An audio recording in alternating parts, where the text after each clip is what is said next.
Today is August 21st, 2018. My name is Joe Todd. This is an interview with Jim Dau in Bartlesville, Oklahoma. Sir, where were you born? I was born in Chicago, Illinois. When's your birthday? February 15, 1943. 1943. Who was your father? Edwin Dau, And your mother? Irma Dau. What was her maiden name? Google, G-U-G-E-L. Okay. You go through school in Chicago? I did. Went to a parochial school, Lutheran parochial school named Jehovah. Graduated from there, and then went to a parochial high school, Luther High North. Luther High North. What year did you graduate? Graduated in 1961. I'm figuring this, yeah. 1961. Okay. Where did you live in Chicago? I lived right in the heart of Chicago. I lived on Wrightwood, Illinois, which is about 2,300 north and about 3,800 west. You played sports in high school? I did. Played baseball, basketball, football, and fortunately the football was able to get me a football scholarship to Northwestern University. So I played football at Northwestern University for 4 years. I was fortunate to play for Ara Parseghian, who was our coach for up to my junior year. All those 3 years, we beat Notre Dame until he went to Notre Dame, and then our senior year, they clobbered us. But I had a great experience of being able to play football there and get a very good education. Tell me about Ara Parseghian. Ara Parseghian was a very talented coach, a very intense coach, someone that sometimes would get so involved in a football game that he would lose track of what was going on. So some of his coaches had to sit him down just to get him calmed down to get him back into the game. The one game I do remember was against Ohio State. We played Ohio State in Columbus. Woody Hayes was the coach for Ohio State at that time, and the two coaches did not like each other. So when one would score, that coach would run out halfway into the field shaking his fist at the other one. And so fortunately, Northwestern beat Ohio State that day, so we had a very good trip home. Ara was happy. So it was quite an experience to play for Ara.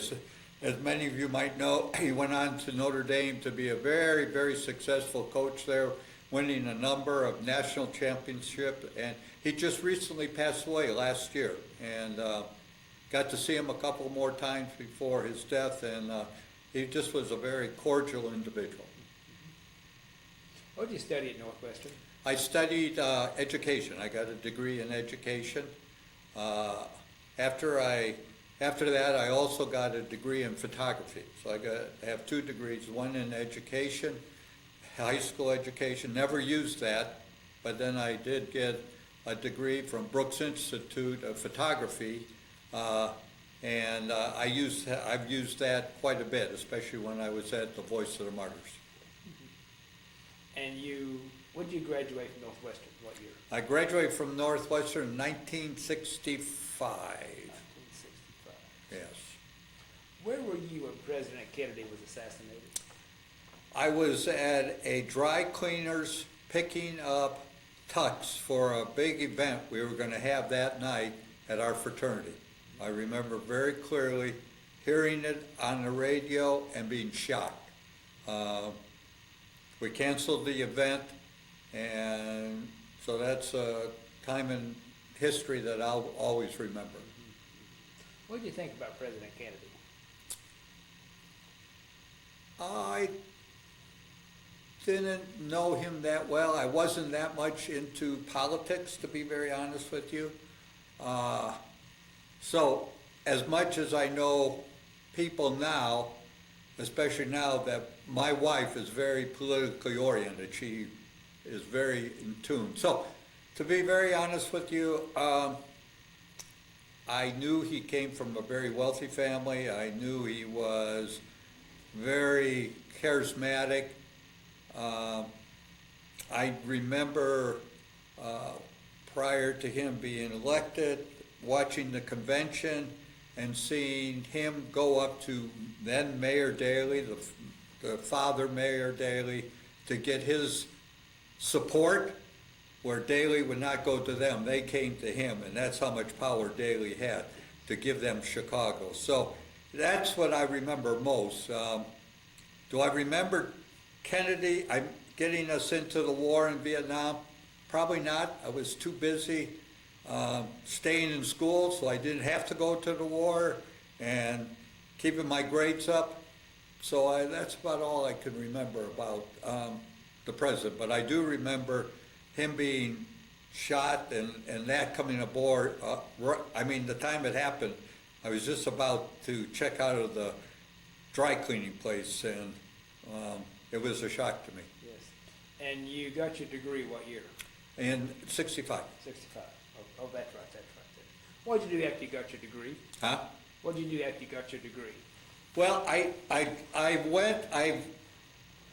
did get to a notice from the draft was still good at that time. And so I got a notice that I was going to be drafted. I knew I would because I lived in the heart of Chicago, which was key to it. So I went to the Air Force and took their tests to go through flight, to get into flight school. Took the test, passed the test, and waited. And I kept getting these calls from the draft board, or notices saying, well, what's happening? We're going to draft you if you don't tell us. And I kept going back to the recruiter saying, what's happening? He says, well, it's taking along. We have a lot of people that's applying. Well, long story short, they had misplaced my application, and about 2 months later found it and called. I had them call the person that kept hounding me about being drafted, that they were sending it in. Well, they sent it in, and then they called me back about 2 weeks later saying, we can't get you into flight school, but we can make you a missile officer. I said, don't call me, I'll call you. I quickly went back downtown to the recruiters, walked into the Marine Corps, not knowing if they even had an aviation program, and asked them if they had an aviation program. They said they did. I said, what would it take for me to get in? And said, take this test. 3.5 hours later, I had my time to get going into the Marine Corps. I enrolled in, it was about 66, the beginning of 66. Yes. And you joined the Marines when? Well, I joined in 66, but I didn't get to go to flight school till 1 January 67. Okay. Or I went to OCS in 1 January 67. Okay. What did you do before until? I had a part-time job. I was doing some things that were in the art field, because I had taken a couple photography courses at Northwestern, and that really interested me. So I was doing things in that line. I was working for someone that did some photography and some other things in line of that things, knowing that eventually I was going to go into the Marine Corps, and so that was just something to do during the time I was not doing anything with the Marine Corps yet. Okay. Where'd you go to for OCS? I went to Quantico, Virginia. Tell me about OCS. OCS was as everyone else thought. The day I got, well, let me just tell you, I know what happened. One good thing about going to OCS, I left, was either the 1st or 2nd of January, got to Quantico.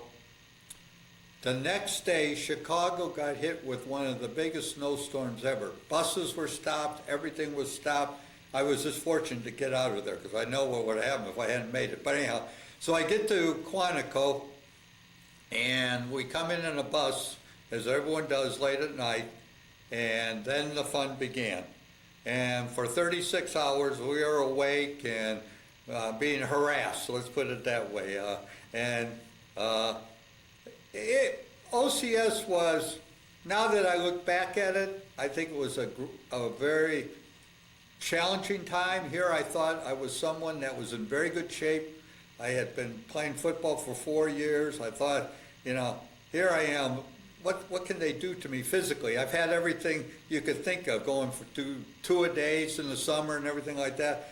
But little did I know what it could have. And our platoons, our platoon sergeant and our lieutenant who ran our platoon, I think he thought he was a deer because he loved to run. And we would every morning be up 4:30, get up and go out for our 5-mile run. And at that time we wore boots. I'm hearing they're not wearing boots anymore in the beginning, but start from the first day we were in boots. So we would go out on this 5-mile run, and it wasn't a trot, it was an all-out sprint. And you'd come back and your feet would be bleeding from new boots and everything like that. So then they have medics there patching you up, and we go through all those things. And it was a test of will. It was a test of being able to push yourself beyond areas that you'd never realized you could push yourself. And so for that reason, I think at the end, I saw the great benefits of being there for that 12-week period. What's your most vivid memory of OCS?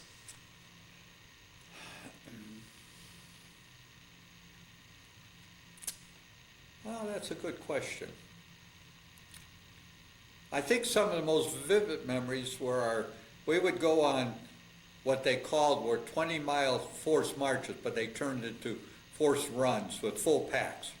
And what really was probably one of the best lesson I ever learned was at the end of this 20-mile forced run was what was called the hill trail. It was 3 hills that went up and down almost 45 degrees, and that's how you would end it. And after that, as long as you weren't a straggler was someone that if you could touch the guy in front of you with your hand, you were in line. If you couldn't touch him, they push you out and you were a straggler. At the end of the hill trail, there was a big concrete pad that was about a mile from our barracks. If you made it there, you got to rest and wait for the stragglers to come that were being brought up by some of the enlisted that were part of the run.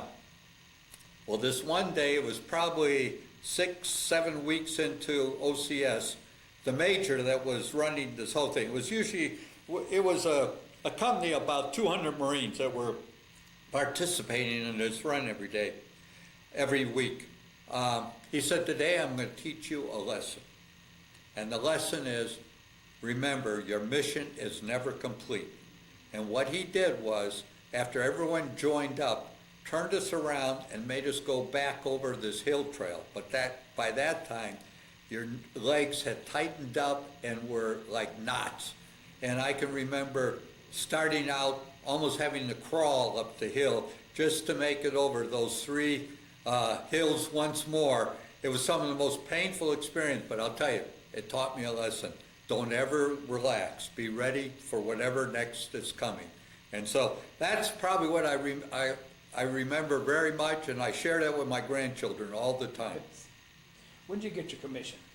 I got my commission March 24th, 1968.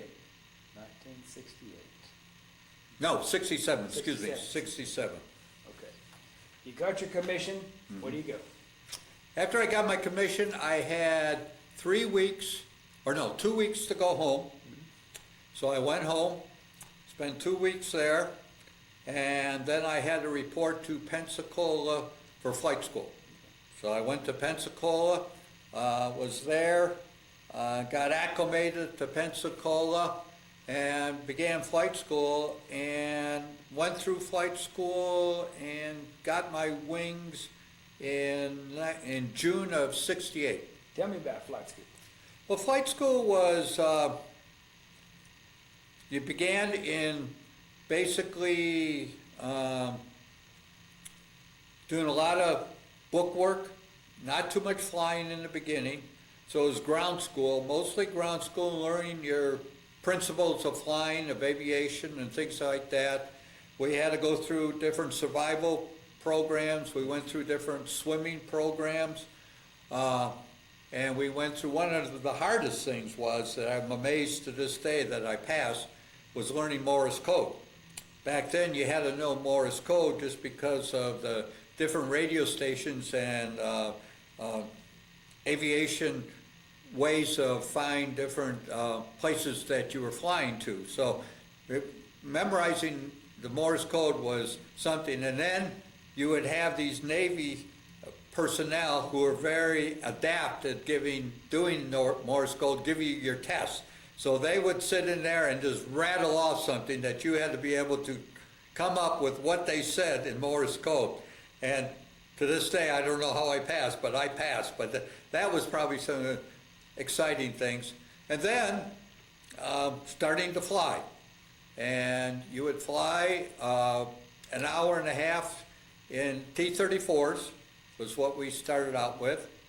And after our 9th flight, on our 10th flight, our instructor would take us out to an isolated field, one of the outlining fields, and he would land us, and if he felt you were ready, he'd get out, and he says, okay, it's all yours. You go around, just make sure you know where I'm at and pick me up if you want to pass this course. So that was the first time you got to fly solo, took off and flew around and took it easy and came back and landed, picked up my instructor and took him back, and from that day on got to fly a few more flights in T-34s, and then you were advanced to T-28s. That was more or less our advanced flying aircraft. That's where we did instrument work, all our instrument work, all our formation flying, and other techniques that you learned in a more advanced aircraft. And so from there, basically, then you got, because everyone in the Marine Corps, because the Marine Corps had started, this is probably the first war where they used quite a few helicopters, as most people know. But the Marine Corps, because they were losing so many helicopter pilots, very few people in the Marine Corps could get fixed wing. The Navy, you got graded by your ground score and your flying score. So after, I think it was like 7 or 8 weeks, by that time you had a grade, and that grade would determine your choice. Now, as I recall, my grade was like 145, 150, right in that range. And I knew I had no choice but going helicopters. But now those who were in the Navy, those who had that same grade, easily got fixed wing, like F4s and things like that. I had a friend who had a score of 200, and he didn't even get fixed wing. He had to fly helicopters too, because the need was so much for helicopters. So after we got done with our T-28, then we got put into H-13s, the little bubble helicopters, and we got to fly them for, I'm going to say we had maybe about 6 flights in there with an instructor, and then we got to go out and solo. To solo, they had to put sandbags in the other seats just to balance for your weight balance. What helicopter are you in? At that time? Yes. H-13. Yeah, that's right. Yeah. So I flew that, and then we flew a little bit there where we got to solo in that, and then we went into H-34s. And we did instrument work in there and things of that nature. We only, probably helicopter work, we got the most was about 50 hours of helicopter time, because what was going to happen, once we got our wings, we were sent to the squadron of the type of helicopter we were going to fly in Vietnam. I'd like to ask, was it difficult going from fixed wing to helicopters? Well, it was a little bit more challenging because of the fact that you had to have rudder control, control of your throttle, and your cycling. So there were 3 things going on instead of the fixed wing, you know. But as I always tell my fixed wing buddies, you're not a total pilot until you've flown both. So, yeah, you know, a helicopter pilot in the Marine Corps has flown fixed wing and helicopters, where the fixed wing pilots only fly fixed wing. They don't know, have the challenge of flying a helicopter, you know. So, now the other thing that happened when I was going through flight school was they had a football team in Pensacola, and I was able to play on this football team. One of the people who also played on the football team with us was Roger Staubach. And he had just come back from Vietnam and by chance got stationed in Pensacola. And so he was our quarterback for this team. And so it was quite an experience to meet Roger, and because he had about a year, a little over a year that he had to still give before he could join Dallas Cowboys. So I got to play with him and have some very good friends that we played with during that time.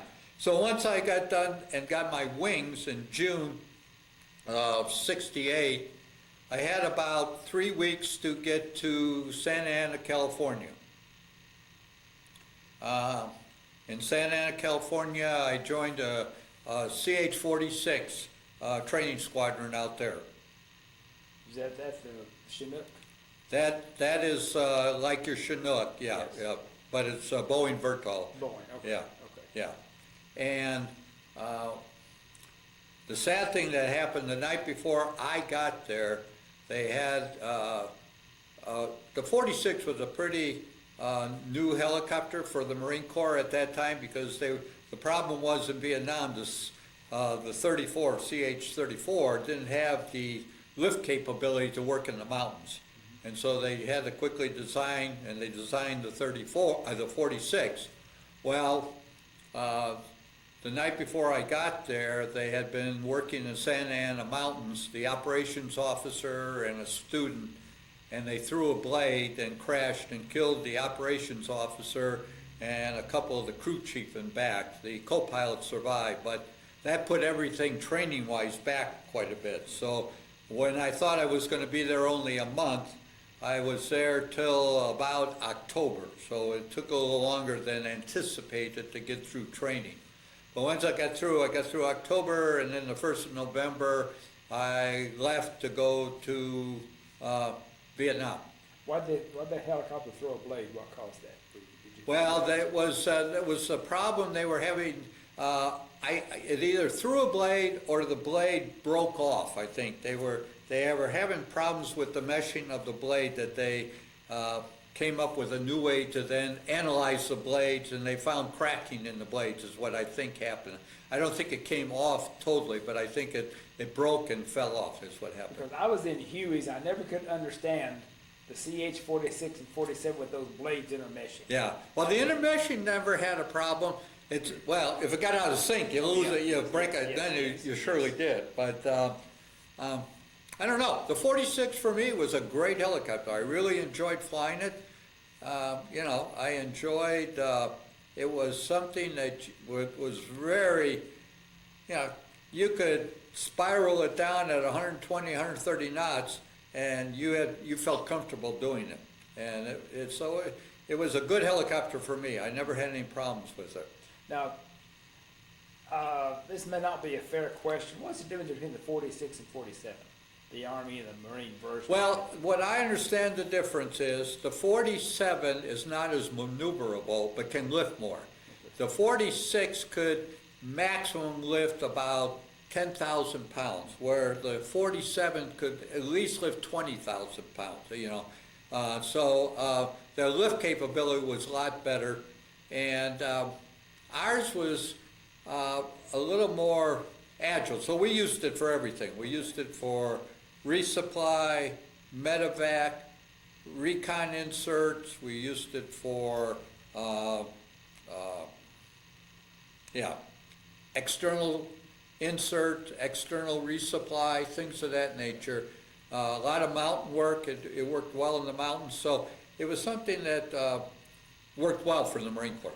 How long were you in flight training from the time you first went to flight school until you got out of the C-46? Until I got out of the C-46, or until I went to Vietnam? Until you went to Vietnam. I was, well, let's say, I started in flight school. So it was from April of, let's see, March, yeah, April of 67 to, I arrived in Vietnam in November of 68. When you first received orders for Vietnam, what was your reaction? Well, I'll tell you a little bit more to set the stage.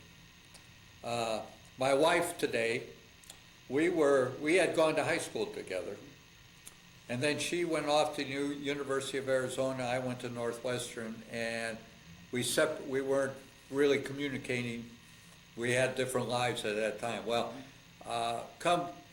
coming back at Christmas during while I was still in flight school, she had moved back to Chicago, and we got our relationships developed in. Well, she went out because she had taught a year in California, and she had some girlfriends out there staying in Newport Beach. So she went out there to stay with her girlfriends while I was staying at the BOQ at Santa Ana. And so we were going to figure we had a month or so, and then she'd go back to Chicago, I'd go to Vietnam, and then we'd come back and see what would happen after Vietnam. Well, what happened, the fact that we got extended, come 1st of August, she had to make a decision if she was going to continue her teaching job in Illinois or if we were going to get married. We decided 1 August to get married. We got married on the 31st of August of that year.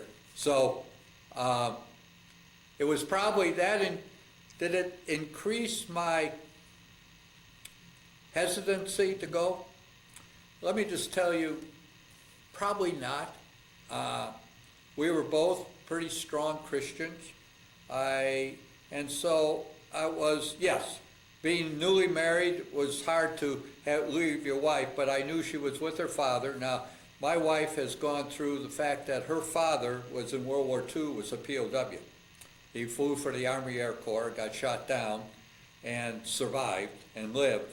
And so her father was there. He was a very successful patent attorney, but he was also a very strong person to help her through times when she would hear stories about helicopters crashing in Vietnam, and he said, you will hear about it before you hear it on the news. So whatever you're hearing on the news, don't worry about it, type thing.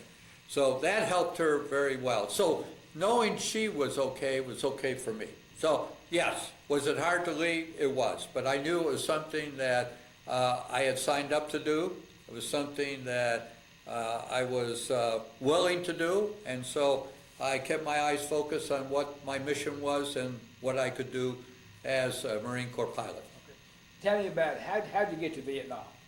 I went out of Treasure Island, out of San Francisco, and we flew a commercial flight, and we landed in Da Nang, and I can remember landing in Da Nang, and as we were getting off the aircraft, some rockets were hitting on the southern part of the runway. So we moved quickly to the bunker. That was my introduction to Vietnam. It was a bunker attack there, and an attack on the runway, which would happen quite often at night down there. Now, fortunately, where the officers' Quonset huts were, they never were able to reach that far, but they did hit other areas. They even hit the Oak Club and the mess hall a couple times when I was there. So, but that was my introduction to the war in Vietnam.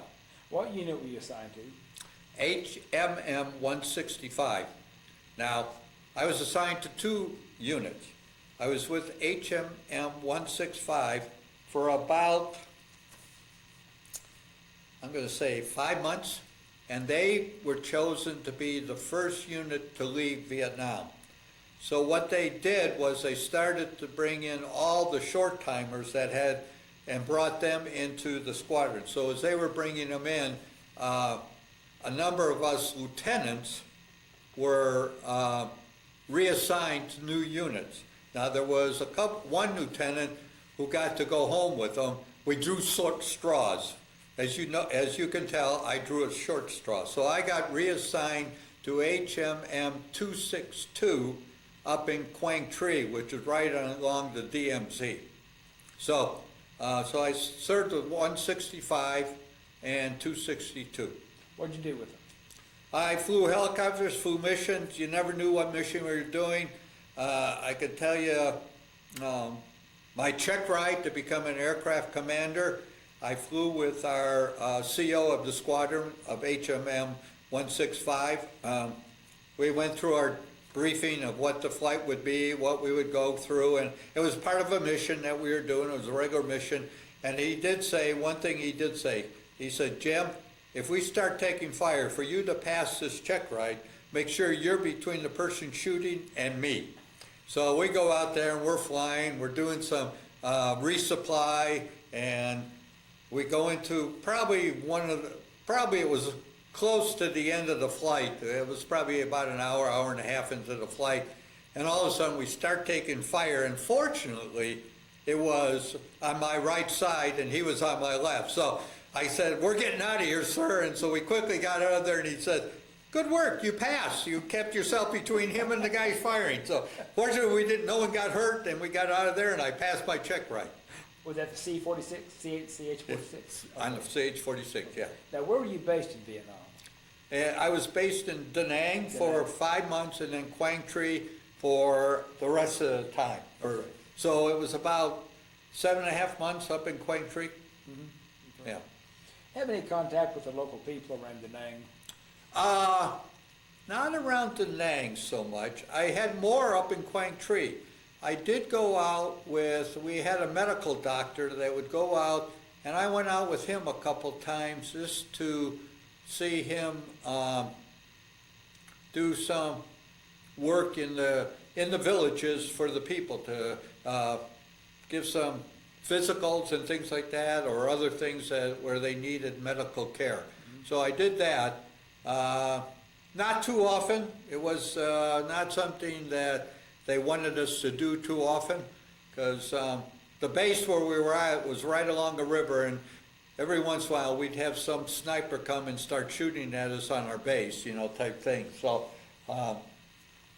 not too often, but it was just something we did. And I was at Marble Mountain in Da Nang, and so that was pretty isolated from downtown Da Nang. That's what the Air Force was on the other side of the river, and where the main airfield was. And so I probably went over there once or twice for a meal, or for a meeting, but usually didn't go too many times venturing into the city. What was the reaction of the local people to you when you did go out? They were very friendly, very friendly. More curious, I think, very, especially when I went with the doctor. They were well accepted. Our biggest concern was when we were flying and you come into a field, into a village, and there were kids around. You never knew who, you did whatever it took to keep people away from your helicopter. Because you heard too many stories about someone with a satchel charge causing problems.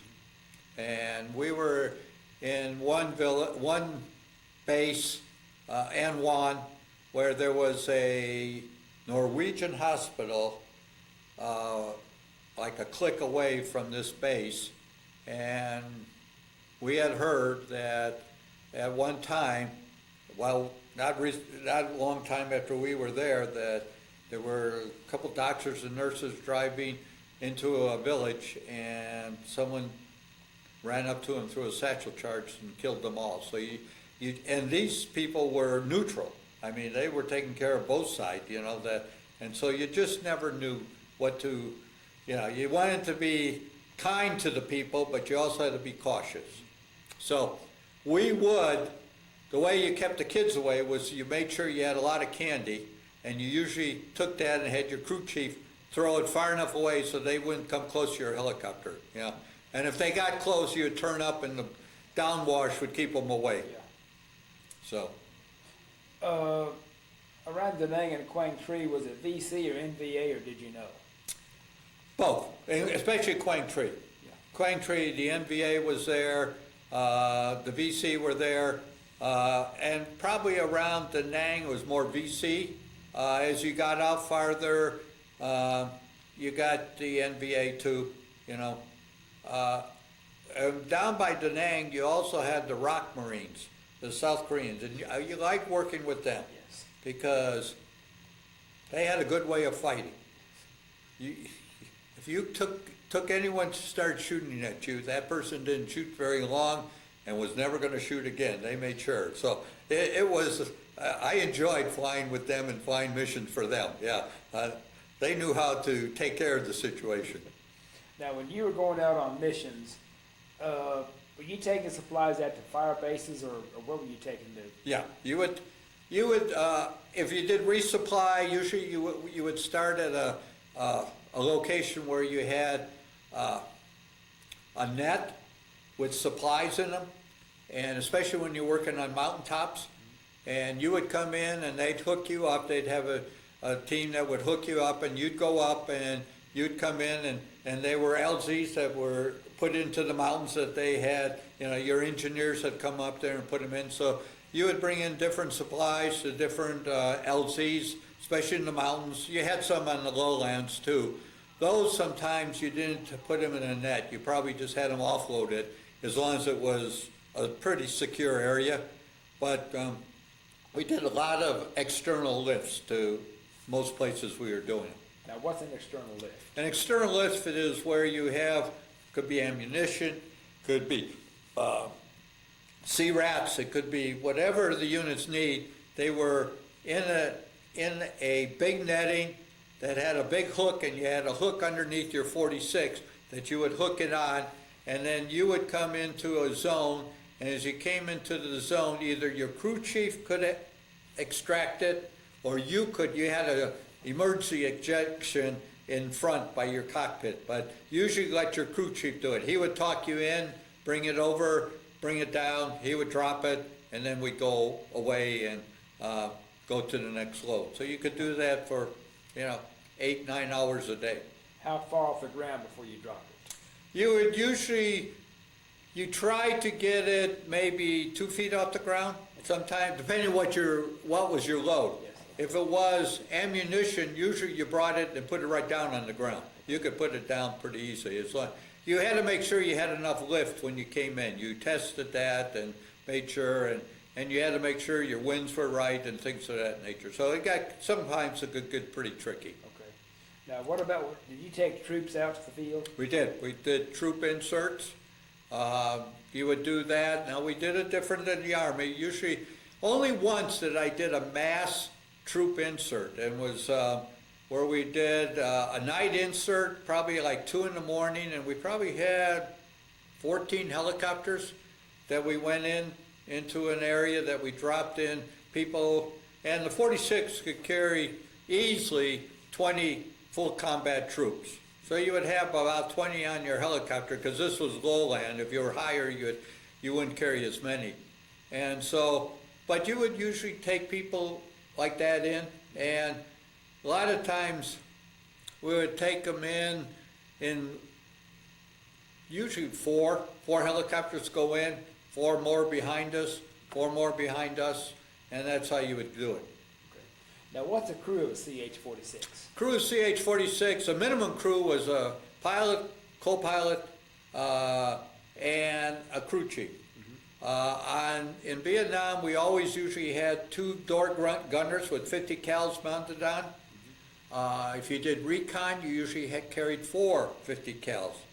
2 mounted up front, 2 mounted in back, and so you had 4 gunners, a crew chief, a co-pilot, and a pilot.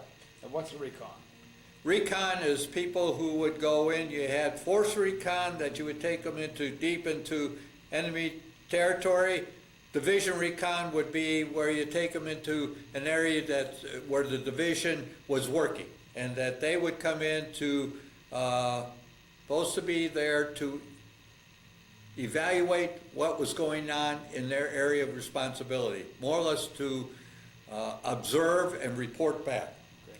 Division was pretty good at that. Force recon, thought they were all John Wayne, and more times than not, you had to go back in to try to get them out and rescue them. So it was, when you did force recon, the only thing good about force recon was where they had a place to pick them up was they had the best meals you could get. You would get there early in the morning, like 5:30 in the morning, and you could have whatever you wanted for breakfast. They, you know, if you wanted steak and eggs and steak, they had it, you had it, and they would feed you well. And they fed their people well, because many of them, that was probably their last meal. So that was good, but taking them out, you always were anticipating that it was going to be a busy day. Okay. Now, when you were at HMM 165262, were you with a division? No, we were with a wing. A wing. The Marine Corps is divided into 4 wings, and we were with the 3rd Marine Aircraft Wing. Okay. Was the wing that was in Vietnam. Okay. And so from the wing you have groups, and then from the groups you have HMM 165 is a squadron. Okay. How many helicopters in the squadron? That's a good question. I'm going to say 15. Okay. Who pulled maintenance on your helicopter? Our crew chiefs. Crew chief. The crew chiefs were responsible for their helicopters. And we had some of the best crew chiefs you would ever see. If they knew that there was a big mission coming up the next day, some of these guys would stay up all night just to make sure their aircraft was ready. They wanted to be there. They took great pride in their aircraft. And so it was a pleasure to work with them. They were outstanding individuals. They were dedicated like you couldn't believe. What mission stands out in your memory? Well, there's a couple. Probably the biggest one that stands out in my memory is I had just moved up to Quantico. And so I wasn't that familiar with the area, so I was sent out a resupply mission. Usually, you always went out with 2 helicopters. You had your lead and your wingman. Well, that day I went out as the wingman, aircraft commander of being the wingman, just to get to be familiar with the area. And so we would go in and lift it. We were doing resupply and everything, and we get called off of this resupply to do a reinforcement team. What had happened, a recon team on the DMZ had walked into an ambush, and a couple people had been hit, so they put together a reinforcement team to go in to try to get this recon team out and get them out of this situation. So it was a reinforcement team of about 48 people. So there was another squadron, 161, had been also flying, so they got called in, so their 2 aircraft took the lead, and our 2 aircraft followed them. So we each got individuals to put in to as part of this reinforcement team. We had no problem putting the packs into the zone where we were put in. And so we dropped off our troops, they went in, we went out, refueled, and stood by to go back in to extract them. They were able to get this team, break off the ambush that they had walked in, and we're bringing them back to the LZ where we had dropped them off. Now, the one thing that stands out in this, what we learned later on, the first lieutenant of the recon team was Jimmy Stewart's stepson. He was the first lieutenant, and he had taken a couple rounds, we had heard. Now, I've heard 2 stories that he was still alive, and that he eventually died, and then I've read where he died that day. So I don't know really when it happened. But anyhow, the team got in there, got him out, brought him back to the LZ. We're back up there. At this time, we had maybe 6, 8 Cobras escorting us in there. They had fixed wings standing high. There was a hillside to our right that for the approach, we were going into the LZ, that they brought in fixed wing to drop napalm bomb and bombs in that area. They prepped it pretty strongly. And so the first aircraft was ready. He goes in. As he's going in, the side of this mountain opens up. Quad 50s, everything. He gets an engine shot out, and I believe one of his crew members got killed. He auto-rotated down into the valley down there. His wingman comes down quickly, gets them out of there. They get out of there quickly. And so now there's two of us left, my lead and myself.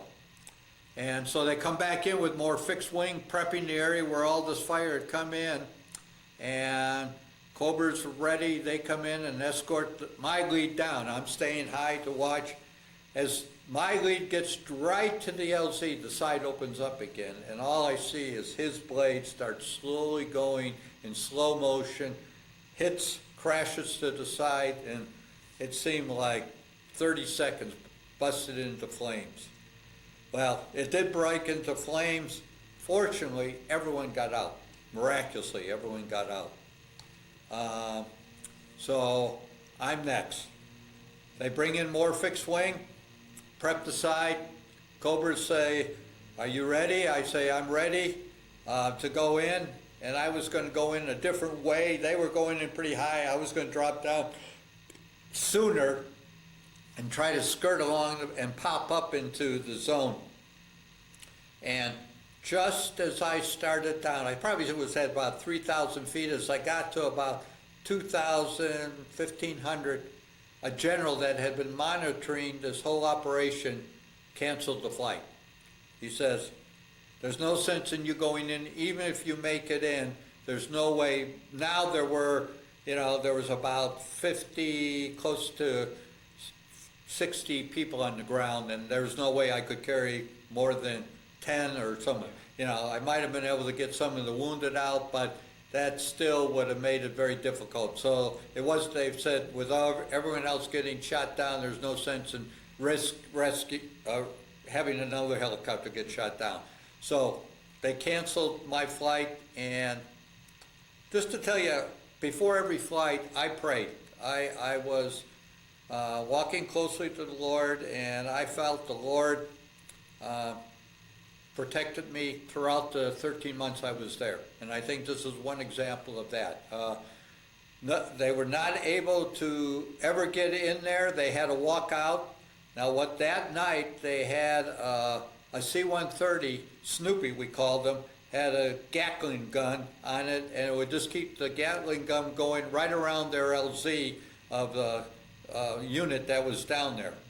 The next morning they woke up. In fact, one of the rounds got so close that the co-pilot of the helicopter that crashed and got out took a round through the ankle. That's how close it was coming to them. Next morning they woke up and there was dead MVA all around them. And so they kept Cobras over them, they kept C-130s over them, protecting them as they walked out, and eventually 3 days later they walked out, and Jimmy Stewart's stepson was the only one that didn't make it. The rest of them, many were wounded, but they all made it out. And so that I can recall as one of the times that the Lord really was there watching over me. And throughout the whole time, there were times. I was very fortunate in the units that I served. To be very honest, we only lost one pilot in the two units that I had, and that was, he was on a run to another base. It was what we called the milk run, basically dropping off mail at another base. And he was on approach and got shot down, and they found his helicopter about 8 years later, and the people aboard were all missing. So that was just one of those freak things. But combat-wise, it was amazing how many people we were able to not lose anyone. Do you have any more armament besides the two gunners on your helicopter? No, just the 250 cals. Okay. So you usually had escort. You usually have Cobras escorting you in. So, depending on the situation, if it was a resupply and there weren't any known enemy, you didn't have any cobras with you. You just would have cobras if it was mostly for recon and medevac. Okay. What quarters did you have at Da Nang? What quarters? What quarters? Quonset huts. Quonset huts. Yeah. Quonset huts was usually 12 officers slept in them. And all you had was, you had 12 beds, you know, and you had a locker, and some places there was a division between the beds.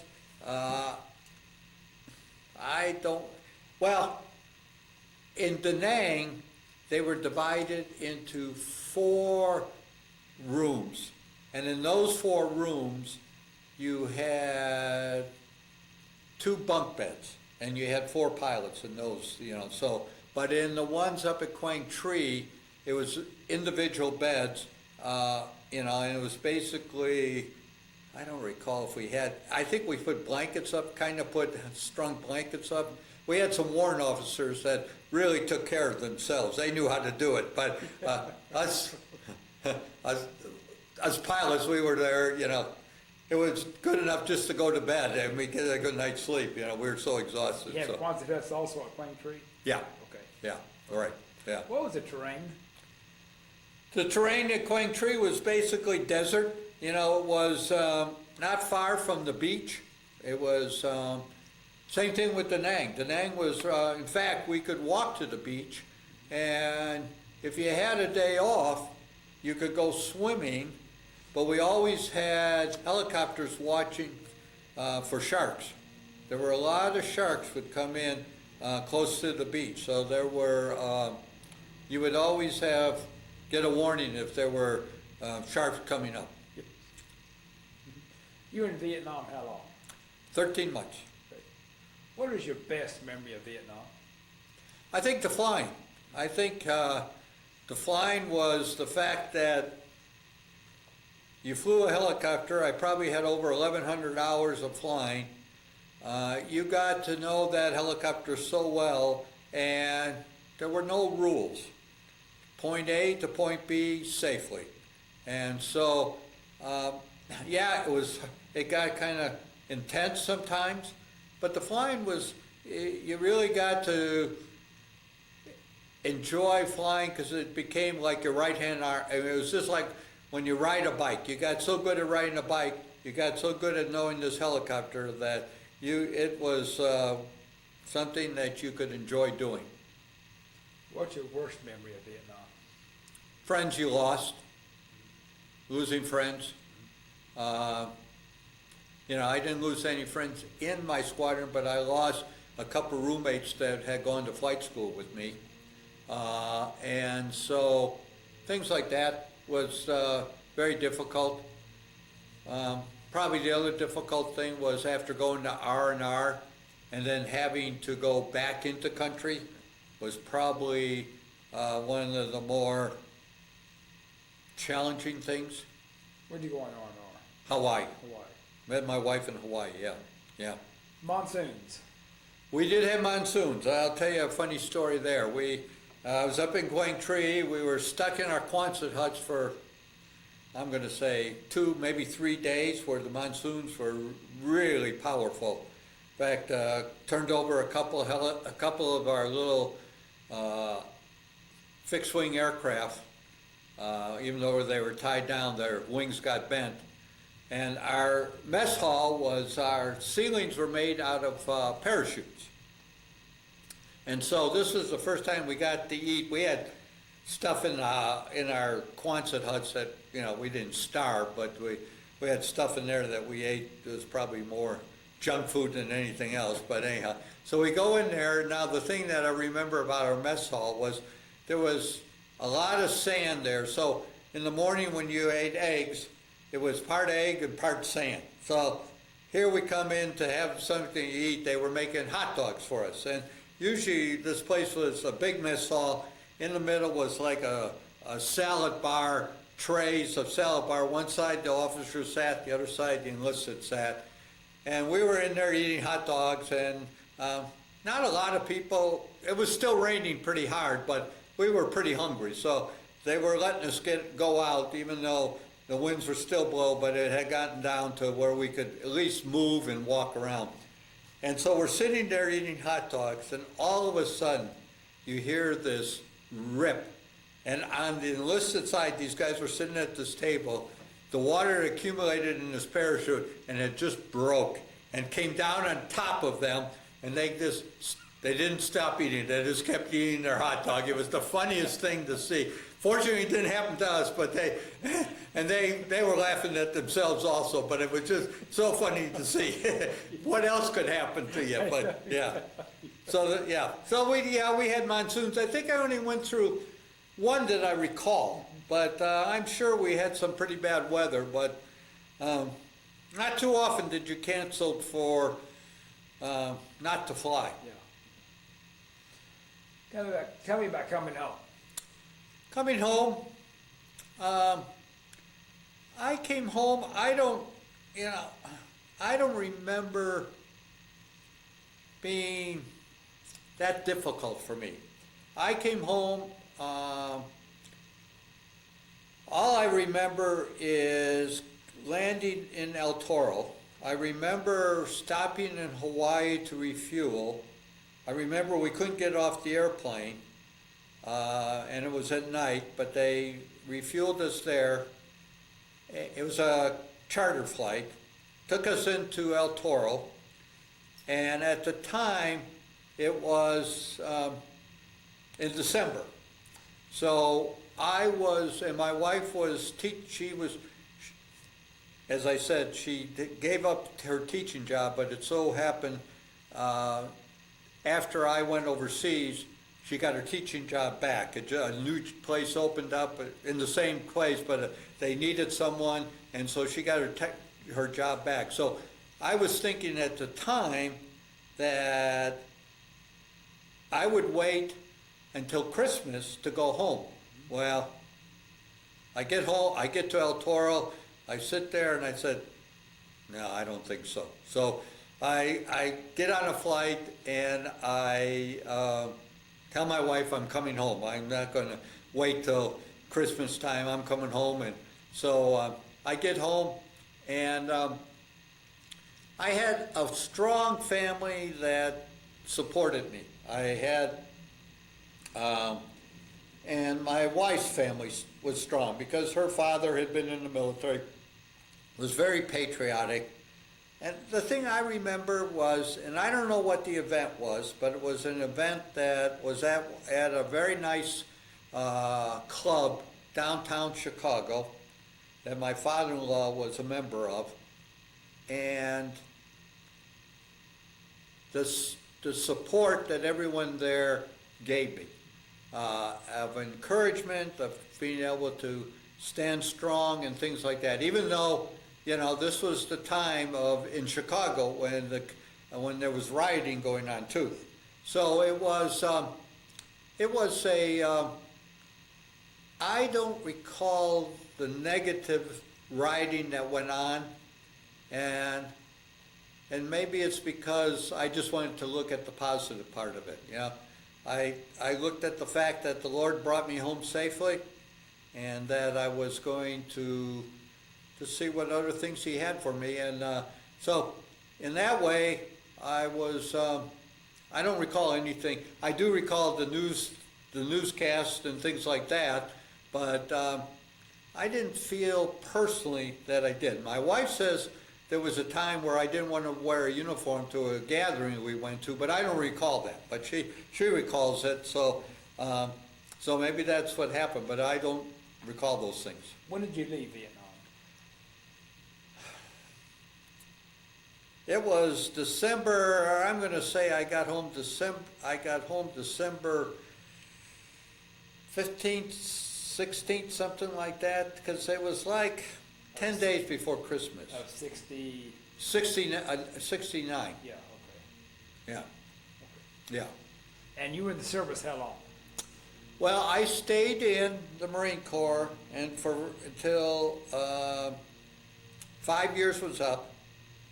I was a reservist. So then I get out of the Marine Corps. I stayed in the reserves, and I went to school, Brooks Institute of Photography, which was in California. I still flew on weekends and did my reserve duty. And so I did that for probably I got my degree in photography, and then I worked in photography for about another 6, 7 years. And then I had 3 children, and it was still challenging to support my family, and a position opened up in the Marine Corps that I could go back in the Marine Corps. So I went back into the Marine Corps on active duty. And I spent I've got 15 years of active duty and 15 years of reserve duty. So I retired in 1996 from the reserve, with a reserve status. You go to Desert Storm? I did not go to Desert Storm. I have a son that was in the Marine Corps that went to Desert Storm. Okay. So, but I did not go to Desert Storm. I was in the 4th Marine Air Wing, which is the air wing for the reserves, which is down in New Orleans. And by that time, I was a lieutenant colonel, and I retired as a full colonel. And so the position I had was more or less overseeing recruiting for the reserves, and so there was no really position for me at Desert Storm. Okay. But you joined when did you come to Bartlesville? I came to Bartlesville in 1999. Why'd you come here? Huh? Why'd you come here? I came here to join the Voice of the Martyrs. I was hired to be their chief operating officer. So I joined in June of 1999. And it was a interesting and very rewarding 19 years that I spent at the Voice of the Martyrs. Able to travel to probably 60 different countries where Christians are being persecuted, and come alongside to help them and help strengthen the church in those countries. Would you join the Marines again? I sure would, and I would recommend it from anyone. I've got 11 grandchildren, and talking about Vietnam, they always ask me questions. So I've shared some things about Vietnam. I shared the story I shared here. I shared about, where I had to go back over the hill trail and how challenging that was. Trying to encourage them. Now, I'm not saying that I'm encouraging them to go into the Marine Corps, but I think the military and the discipline you get by being in the military is very beneficial for young people. I have an 18-year-old grandson. He's an outdoors person. I'm not pushing him. He's not going to college.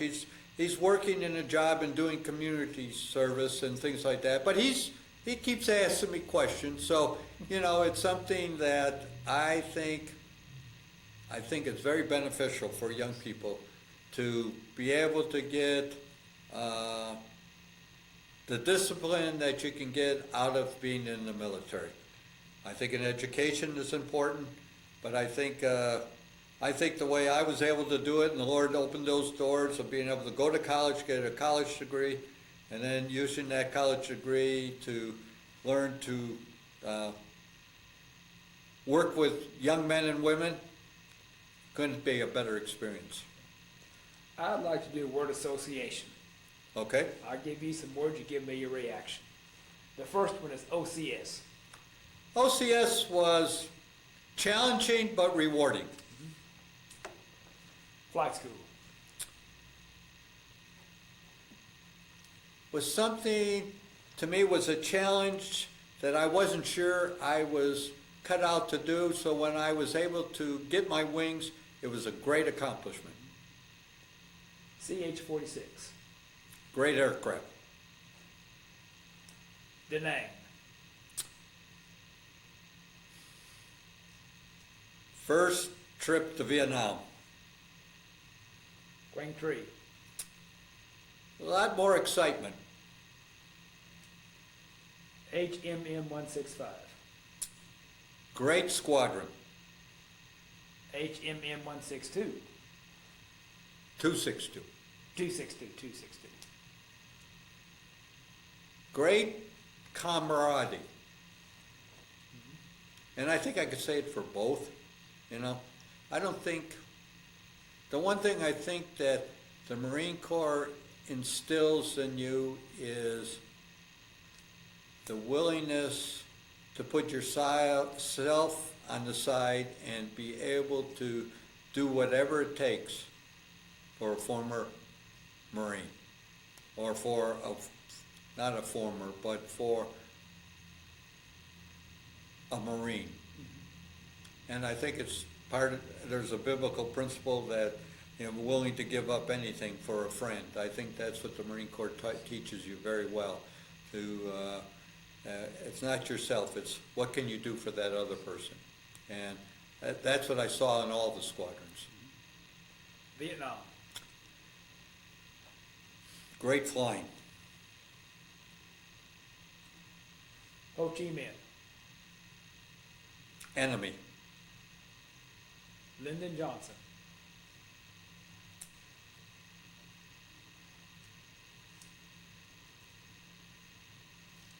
Failure. Richard Nixon.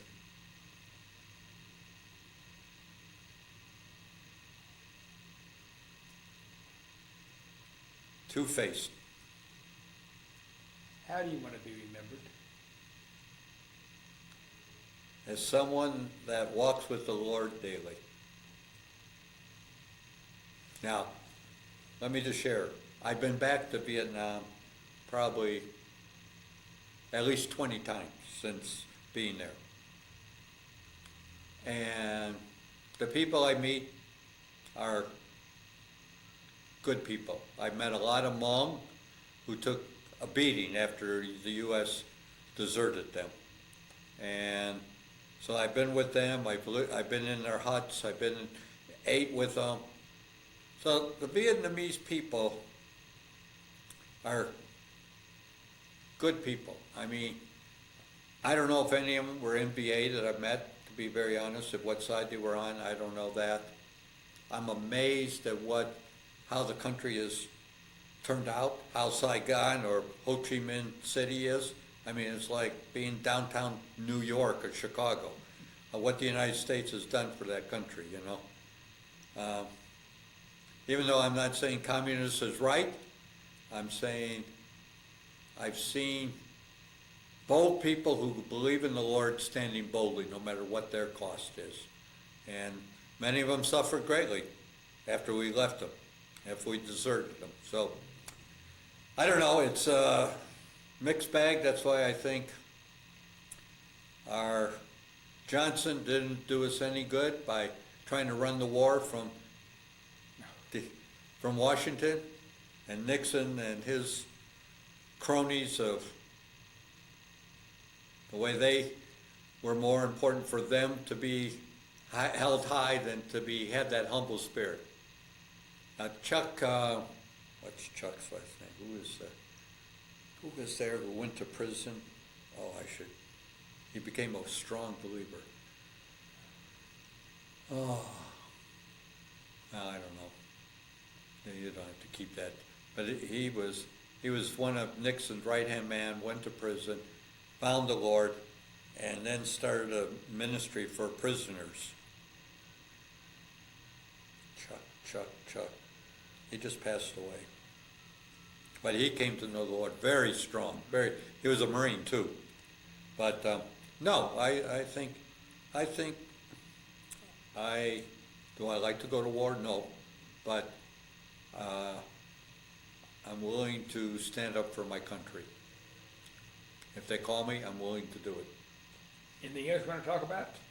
No, I think the biggest thing is, you know, I've come a long way from Vietnam, even with my walk with the Lord. You know, as I said, I prayed before every approach.